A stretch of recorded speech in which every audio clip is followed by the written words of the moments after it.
አትፍሩት አንኳኩ ያረስ አታንኳኩ ግቡ ይግቡ ካረጋኸኝ ጋር ተመሳስሏል ሼፍ ቻይናም አለሽ ብዙ ስምሽ አይደል ሌላው ደግሞ በእኛ ዘመን ጮርናቄ ተብሏል ፓስቲ ተብሏል የታደለ ነው አሁን ደግሞ ቆቀር ተብሏል ቆቀር አለ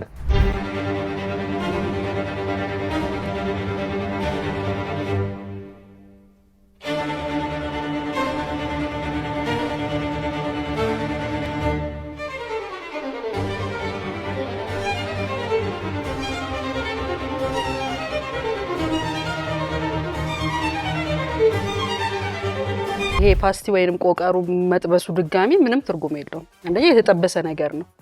አሁን በጣም ድንጋይ ነው የሆነው እኔ በጣም ጠነከረ የተጠበሰው እንደገና በዘይት ስታረጉት በጣም ደረቅ ሆነ ለማኘክ ራሱ ሶስ ነክቶት ራሱ አራሰን ዛሬ በተደረገው የሼፍ ዚማጀት የምግብ ዝግጅት ውድድር የመጀመሪያው ዙር ሁለተኛው ዓመት ወደ ተከታዩ ዙር ያለፉት